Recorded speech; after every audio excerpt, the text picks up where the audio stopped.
Dan di antara tanda-tanda kekuasaannya ialah Dia menciptakan untukmu istri-istri dari jenismu sendiri, supaya kamu cenderung dan merasa tentram kepadanya, dan dijadikannya di antaramu rasa kasih dan sayang. Sesungguhnya pada yang demikian itu benar-benar terdapat tanda-tanda bagi kaum yang berpikiran. Wassalatu wassalamu ala asrafil anbiya'i wal mursalin Sayyidina wa maulana Muhammadin wa ala alihi wa sahbihi ajma'in, amma ba'du. Tidak henti-hentinya kita mengucapkan puji syukur kita kehadirat Allah Subhanahu wa ta'ala. Salawat serta salam tidak lupa kita haturkan juga kepada junjungan kita Nabi besar Muhammad sallallahu alaihi wasallam beserta keluarga, kerabat beliau hingga akhir zaman.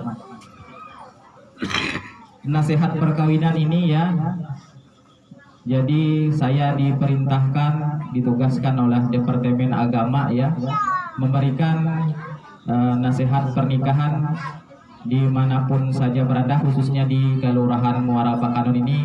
Jadi biasanya sambutan mewakili keluarga saya rubah lagi ya dengan ganti nasihat perkawinan saja. Jadi biar ada nilai manfaat dan hikmahnya, khususnya kepada mempelai berdua dan juga umumnya kepada mempelai-mempelai yang tuh sudah lama lah. Nah, yang pertama yang kami sampaikan kepada calon mempelai yang sebentar lagi akan mengucapkan ijab kabul pernikahannya. Yang pertama, bimbinglah nantinya apabila sudah kalian berumah tangga untuk mencapai keluarga yang sakinah, mawaddah dan warahmah itu perlu diusahakan ya. Untuk mencapai keluarga yang tuntung, tentram, damai, cinta, kasih dan sayang itu perlu diusahakan. Nah itu ya. Yang pertama adalah ini ajaran Nabi kita, bimbinglah agama istrimu. Allah Subhanahu wa ta'ala berfirman dalam Al-Qur'an, A'udzu billahi minasyaitonir rajim.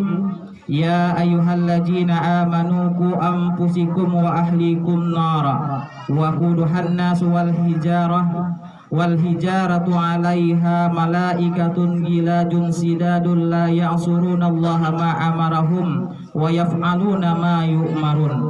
Hai orang-orang yang beriman, peliharalah dirimu dan keluargamu dari api neraka yang bahan bakarnya adalah manusia dan batu. Penjaganya malaikat-malaikat yang kasar, yang keras, yang tidak mendurhakai Allah terhadap apa yang diperintahnya kepada mereka dan selalu mengerjakan apa yang diperintahnya. Jadi sebagai seorang suami lah, lepas tanggung jawab dari orang tuanya lah. Jadi tanggung jawab istri Anda, mempelai wanita itu tanggung jawabnya berpindah ke sang suami. Nah, jadi sang suami bertanggung jawab nantinya membimbing agama istrinya, dan juga nanti apabila anak-anaknya lahir itu juga adalah tugas Anda sebagai seorang suami. Jadi berikanlah ajaran-ajaran agama yang sudah Anda bisa diinuduh hilajar yalah. Jadi mempelai ini harus tahu apa-apa saja, misalnya ya sedikit hal bagaimana nanti cara berwudu, cara mandi wajib dan sebagainya lah. Jadi tugas Anda sekarang tidak hanya menjaga diri Anda, tetapi harus juga menjaga istri dan anak-anak Anda. Itulah tugas seorang suaminya nanti. Jadi berpindah tugas kewajiban dari ayah, ibu, orang tuanya berpindah ke sang suami. Nah, jadi sang suami harus pandai-pandai nantinya membimbing agama istrimu. Nah, yang kedua, kewajiban yang kedua adalah penuhi nafkah istrimu dan anakmu dengan rezeki yang halal. Nah, jadi dalam berumah tangga, dalam membina rumah tangga tadi kita adalah perlu mencari rezeki yang halal. Jadi dalam berusaha memberikan nafkah kepada istri diusahakan yang halal ya. Apa yang kita makan itu menjadi darah daging di dalam tubuh kita. Menjadi darah daging nantinya menjadi darah daging untuk anak-anak kita. Jadi apabila yang diberikan orang tuanya kepada istrinya itu yang halal, insya Allah hidup kita akan berkah. Dan juga begitu juga sebaliknya nanti. Apabila kita memberikan nafkah kepada istri dan anak-anak kita dari hal-hal yang tidak baik, contohnya seperti mencuri, merampok dan lain sebagainya, maka itu nanti akan juga bisa menjadi darah daging. Nantinya anaknya juga bisa menjadi orang yang tidak baik. Maka di dalam berumah tangga nanti sang suami wajib mencari nafkah yang halal kepada anak dan istrinya. Yang ketiga adalah muliakanlah kedudukan istrimu. Nah, di dalam berumah tangga, jadi istri ini jangan dianggap sebagai pembantu ya, sebagai budak kita di rumah. Jadi muliakanlah istrinya, muliakanlah istrimu yang sebentar lagi akan kalian mengucapkan ijab kabul pernikahannya. Nah, yang keempat, janganlah mencari-cari kekurangan dan kesalahan istrimu. Nah, kalian sampai nanti mengucapkan ijab kabul sudah sepakat ya.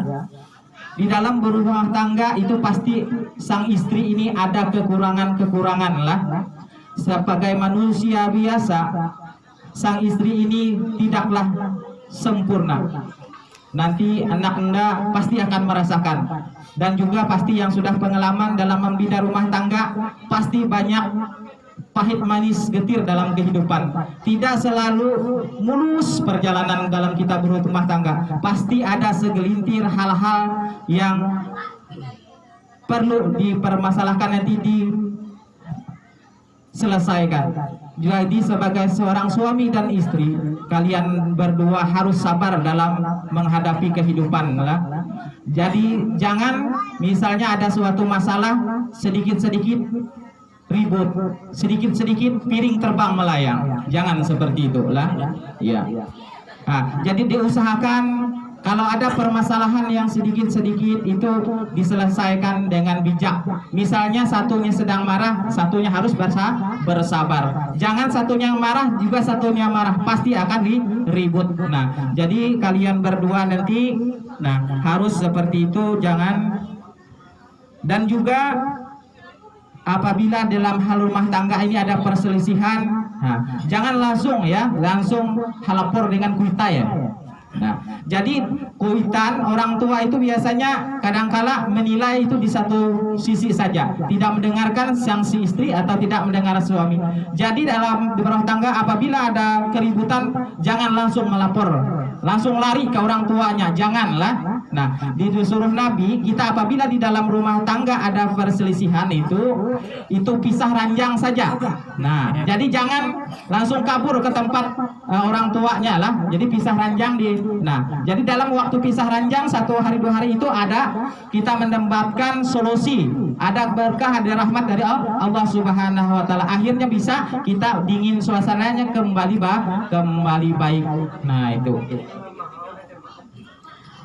Yang selanjutnya adalah ringankanlah beban kerja istrimu.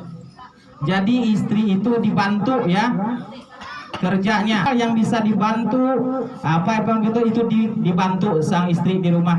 Jangan istrinya mantang-mantang sudah jadi istri, ikau kia patatapas, ikau kia ini sebagainya. Akhirnya tugas istri ini banyak ya, melayani sang suami dari siang sampai malam. Nah, sampai kadang-kadang sampai pagi lagi melayani suami dan juga melayani anak-anaknya. Jadi apabila ada pekerjaan istri yang di rumah yang agak berat yang bisa kita bantu, mempelai laki-lakinya ya nanti dibantu. Nah, ciptakan rumah tangga yang baiti jannati, rumahku surgaku, jangan rumahku nerakaku lah. Nah, jadi diusahakan seperti itu. Insya Allah nanti kehidupan rumah tangga Anda akan berkah.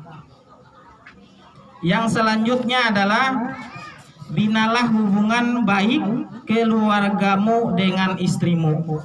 Nah, ini juga harus diusahakan lah. Jadi membina hubungan baik ini kan kita menciptakan keluarga baru ya lah. Nah, ini menciptakan keluarga baru. Nah, jadi dalam keluarga baru ini harus diusahakan ya berhubungan baik.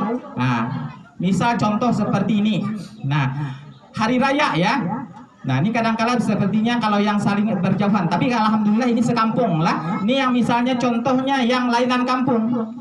Hari raya kalau laki-lakinya egois, mau bawa istrinya ke tempat orang tuanya saja, tidak dipikirkannya orang tua istrinya juga mau berlebaran di tempat orang tuanya. Jadi sebaiknya misalnya contoh seperti itu bergantian lah. Seperti saya misalnya hari raya tahun ini di sini di tempat mertua, tahun nanti lagi hari rayanya di tempat kita lagi. Jadi seperti itu supaya tidak ada hal-hal yang tidak mengenakan lah. Dan juga misalnya kamu suka ini dengan anaknya, nanti ada keluarganya yang tidak suka, jangan diputuskan tadi silaturahmi.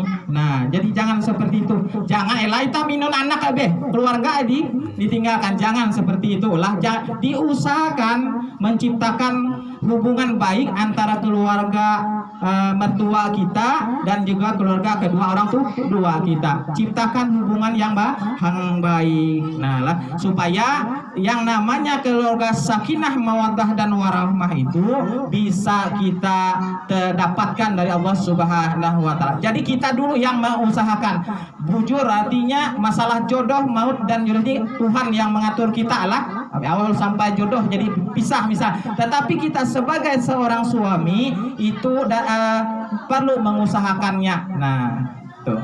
Jadi mungkin itulah salah satu mungkin yang dapat saya sampaikan ya, supaya bisa kita amalkan khususnya juga kepada diri saya sendiri dan juga kepada mempelai dan umumnya juga kepada warga kita Kelurahan Muara Bakanon.